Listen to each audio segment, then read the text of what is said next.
नमस्कार दोस्तों, XYZ explainer channel में आपका स्वागत है।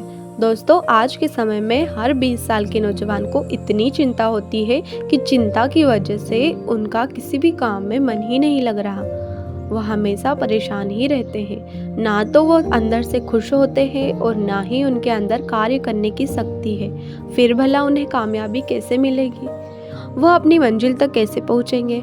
ऐसा करके वह खुद का ही नुकसान करते हैं। समय से पहले उनको बीमारियां घेर लेती है। वह अपनी ज़िंदगी में हमेशा चुप रहते हैं और खोए हुए रहते हैं। ऐसे में भला वो क्या ही कुछ बन पाएंगे और क्या ही कुछ बन के दिखा पाएंगे। मैं आपको एक कहानी के माध्यम से बताती हूँ कि शांत रहने का क्या महत्व है।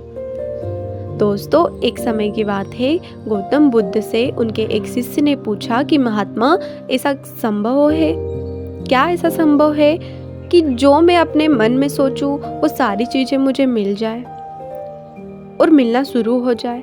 बुद्ध बोले, ऐसा संभव तो है, लेकिन क्या उसके लिए तुम ये दो चीज कर पाओगे? शिष्य बुद्ध से बोला, क्या सच में ऐसा संभव है? अगर हाँ तो महात्मा मुझ पर कृपा कर मुझे बताइए, ऐसा होना कैसे संभव है? मैं इसके लिए कुछ भी करूँगा। बुद्ध शिष्य से बोले, तो सुनो, तुम अपने मन में जो चाहो वो तुम्हें मिलने लग जाए। इसका पहला उपाय यह है कि तुम्हें अपने मन को अपने नियंत्रण में लाना सीखना होगा। जब तुम्हारा मन पूरी तरह से तुम्हारे काबू में आ जाएगा, तब उस दिन तुम्हें अपनी मनचाही चीज मिलना शुरू होगी। शिष्य बुद्ध से बोले, लेकिन गुरुजी, मन को वश में कैसे लाया जाता है और इस समस्या का दूसरा उपाय क्या है? बुद्ध शिष्य से कहते हैं, मन को वश में लाने का सबसे पहला और महत्वपूर्ण उपाय अपनी इंद्रियों को संयमित करना होता है। तुम्हारी पांचों इंद्रियां जब तुम्हारे वश में होंगी, तभी तुम अपने मन को वश में करने में कामयाब हो पाओगे, नहीं तो कभी मन को काबू में नहीं कर पाओगे। शिष्य कहता है, हे गुरुदेव, आप कहते हो कि इंद्रियों को काबू में करने से हमारा मन हमारे काबू में आएगा और फिर जो मैं मेरे मन में सोचूंगा वो मुझे मिलना शुरू हो जाएगी। लेकिन गुरुदेव, इंद्रियां तो मेरे काबू में ही है। जैसे चाहूँ वैसे अपने हाथों को, कानों को, आँखों को, पैरों को हिला सकता हूँ। फिर मुझे जो चाहे वो चीज़ क्यों नहीं मिल पाती है? इस पर बुद्ध अपने शिष्य से कहते हैं, बालक, तुम अपनी पांचों इंद्रियों की क्रिया के बारे में अपने मन में विचार कर रहे हो, लेकिन अपनी पांचों इंद्रियों को अपने काबू में रखने का असली अर्थ यह है कि तुम्हें किसी भी भौतिक चीज का मोह नहीं रहना, अर्थात भौतिक चीजों की इच्छा ना रहना। परंतु जब मनुष्य के अंदर, मन के अंदर अलग अलग विचार का मोह आता है, अलग अलग प्रकार का मोह उत्पादित होता है, तब उसका मन उन चीजों को देख दुखी होता है, जिस वजह से वह व्यर्थ ही चिंता में फंसता चला जाता है। वही जिस इंसान का मन उसके काबू में है, ऐसा व्यक्ति किसी भी प्रकार के मन के छल में ना फंसकर अपने लक्ष्य की ओर बढ़ने का प्रयास करता है, और वही व्यक्ति जीवन में आगे जाकर अपने लक्ष्य को पूरा कर जीवन में सफल बन पाते हैं। इस पर शिष्य कहता है, हे महात्मा, मन को वश में करने का सही उपाय क्या है? किस प्रकार से अपने मन को अपने वश में कर सकूंगा? और गुरुदेव, दूसरा उपाय क्या है जिससे मैं अपनी मनचाही चीजों को पा सकता हूँ? बुद्ध उस शिष्य से कहते हैं कि तुम्हें अगर अपने मन को वश में करना है, तो मन को वश में करने का उपाय पता करना है, तो तुम सामने दिख रहे पेड़ के नीचे 1 महीना हर दिन 2 घंटों के लिए मौन रहकर ध्यान करना शुरू करो। जैसे ही तुम्हारे ये 30 दिन का सफ़र खत्म होगा, वैसे ही तुम्हें अपने मन को काबू में करने का उपाय मिल जाएगा। जिस दिन तुम्हें अपने मन को काबू में करने का उपाय पूरी तरह से हो जाएगा, उसी दिन में तुम्हें अपने मन में जिस भी चीज़ को विचार करोगे, वो चीज़ तुम्हें प्राप्त होना शुरू हो जाएगी।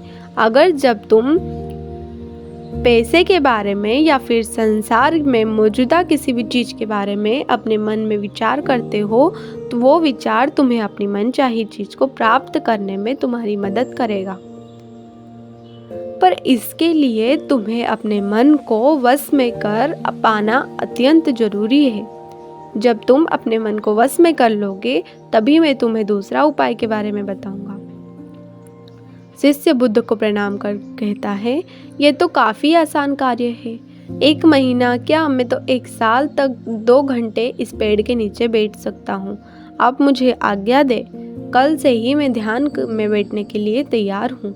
बुद्ध शिष्य से बोले, ठीक है, तुम पहले 30 दिन उस पेड़ के नीचे मौन रहकर ध्यान करो और फिर हम आगे बात करेंगे। उस शिष्य को लगता है कि गुरुदेव ने तो मुझे बहुत ही आसान कार्य सौंपा है, इसे तो मैं आसानी से कर दूंगा। इसमें कौन सी बड़ी बात है। 1 महीना पेड़ के नीचे ध्यान ही तो लगाना है, इसे मैं तो आसानी से कर सकता हूँ। शिष्य दूसरे दिन गौतम बुद्ध को प्रणाम कर उस पेड़ के नीचे मौन रूप से बैठ गया। 3-4 दिन तक ऐसे चलता रहा।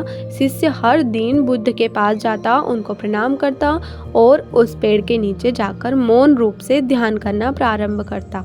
लेकिन जब छठे दिन रोज की तरह शिष्य उस पेड़ के नीचे बैठने गया, तब उस समय उसका मन बेकाबू होने लगता है।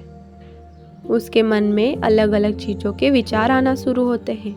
उसने अब तक जिस लोगों के साथ बुरा बर्ताव किया था, अपने साथ गुरुकुल में पढ़ रहे भाइयों को उसने हर बार कैसे मूर्ख बनाया और अपनी तारीफ करने के लिए गुरुजी को कब कब झूठ बोला, इन सारी बातों के विचार उसके मन में उत्पादित होने लगे, जिससे उसका ध्यान पूरी तरह से हट ही गया था। ध्यान से बहुत ही मुश्किल होने लगा।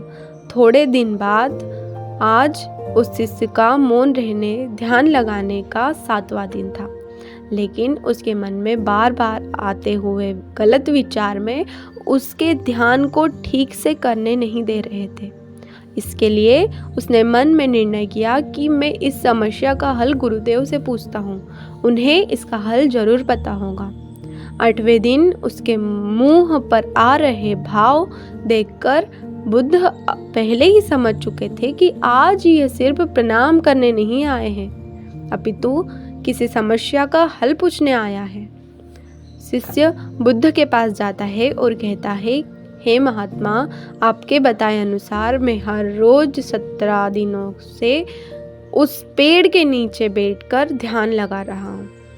शुरुआती दिनों में जब ध्यान लगाने बैठता था, जब मेरा मन पूरी तरह से लगता था, लेकिन अब उस पेड़ के नीचे जब मैं अपना ध्यान लगाने बैठ जाता हूँ, तब मेरा ध्यान अच्छे से नहीं लग पाता। मेरे मन में अलग अलग प्रकार के विचार आते हैं। जो विचार मुझे आते हैं उनके बारे में सोचकर मुझे अपनी सोच के ऊपर गुस्सा आने लगता है। मैंने अपने गुरु भाइयों के साथ कितना गलत किया, कितनी ही बार मैंने आपसे प्रशंसा के खातिर झूठ बोला। इन सभी गलत और विचार मुझे अंदर से दुखी करते हैं और मेरा ध्यान टूट जाता है। मैं सोचने लगता हूँ कि मैं कितना गलत था, जिसकी वजह से मेरा ध्यान पर मन लगना तो दूर, मैं ध्यान करते समय इन्हीं विचारों में जूझता रहता हूँ। हे महात्मा, मुझ पर कृपा करें और मुझे इन गलत विचारों को अपने मन से पूरी तरह खत्म करने में सहायता कीजिए। बुद्ध शिष्य से कहते हैं, तुम्हें जब मैंने पहले दिन मौन रहकर पेड़ के नीचे बैठने के लिए कहा था, तब तुम्हारे मन में किसी भी प्रकार के विचार नहीं आ रहे थे, लेकिन अब 8 दिन बीतने के बाद तुम्हारे मन में अपनी गलतियों के विचार उत्पादित हो चुके हैं, जिसका कारण यह है कि जब तुम अपने गुरु भाइयों के साथ मस्ती करते थे और सबको अपनी तारीफ करने के लिए झूठी कहानियाँ सुनाते थे, तब तुम शांत रहे, अपने मन से बातें ना करी, पूरे दिन गुरु के सामने बुरा बर्ताव करने में समय व्यतीत करते रहे।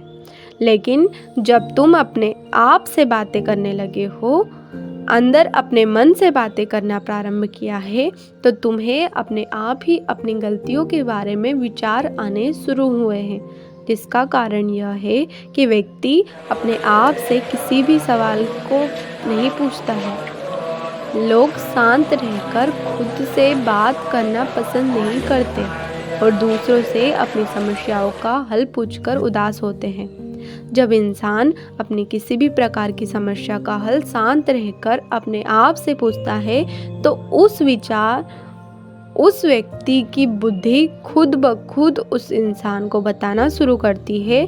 जब तुम अपने आप से बातें करना प्रारंभ करते हो तब तुम्हें खुद की अच्छाइयाँ और बुराइयाँ दोनों दिखना शुरू होती है, जिसका फ़ायदा तुम्हें भविष्य में होने वाला है।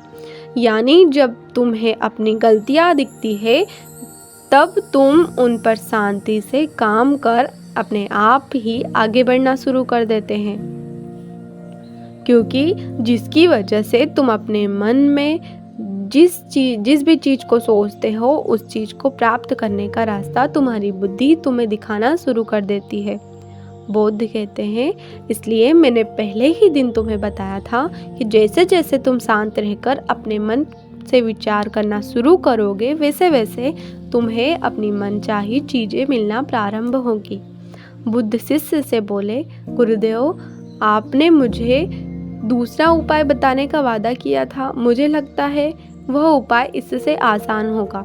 कृपा कर मुझे दूसरा भी उपाय बताइए। बुद्ध शिष्य से बोले, मैं तुम्हें तुम्हारा दूसरा उपाय जरूर बताऊंगा। तुम्हारे 30 दिन पूरे होते ही बता दूंगा। शिष्य बुद्ध को निराशा भरी नजरों से देखते हुए वहां से चला गया। थोड़े दिन बीतते आज उस शिष्य के 30 दिन पूरे हो चुके थे।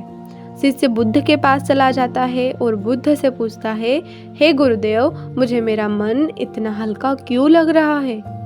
आज मेरे मन में पहले से बहुत कम विचार आते हैं और मेरे मन में किसी चीज को प्राप्त करने का मोह भी नहीं है। लेकिन गुरुदेव, दूसरा उपाय क्या था? जैसे आपने उस दिन नहीं बताया। बुद्ध शिष्य से कहते हैं, दूसरा उपाय था ही नहीं। बस मैंने तो तुम्हें इसलिए दूसरे उपाय को बारे में बताया क्योंकि तुम ध्यान में इस 30 दिन में भटक ना जाओ। तुम अपने ध्यान के इन दिनों पूरी तरह से खत्म कर पाओ, जिससे तुम्हें अपने अंदर की आवाज़ को पहचानने में मदद हो और तुम जान सको कि ऐसा संभव जरूर है कि जो तुम चाहो वो तुम्हें मिल सकता है। लेकिन अपने मन को वश में करने के बाद इसके रास्ते और भी ज़्यादा आसान हो जाते हैं। इंसान का मन अगर उसके वश में है तो वह अपनी मनचाही चीज़ को प्राप्त करने में समर्थ रहता है। वह कहते हैं, ना मन के जीते जीत और मन के हारे हार। इसलिए मन को काबू में करना सीखो, शांत रहो, हर दिन ध्यान करो, एक्सरसाइज करो। तुम दिनचर्या बदलेगी। जब तक तुम अपने मन को शांत नहीं कर लेते तब तक तुम जीवन में कुछ भी नहीं पा सकते। कुछ पाने के लिए मन को शांत होना जरूरी है और तब तुमको हर वह चीज़ मिलेगी जो तुम्हें सोचा है। फिर वो चीज़ चाहे कुछ भी क्यों ना हो, आपको एक दिन जरूर मिलेगी। दोस्तों, गौतम बुद्ध की इस कहानी से आप अपने परिवार या मित्रों के साथ शेयर करके उन्हें भी बुद्ध के ज्ञान से अवगत करा सकते हैं। बाकी अगर ये कहानी आपको अच्छी लगी हो तो इस वीडियो को लाइक ज़रूर करें और कहानी सुनने के लिए XYZ एक्सप्लेनर चैनल को सब्सक्राइब जरूर करें। तब तक मिलते हैं हम आपसे ऐसी ही एक और प्रेरणादायक कहानी के साथ अगले दिन। धन्यवाद।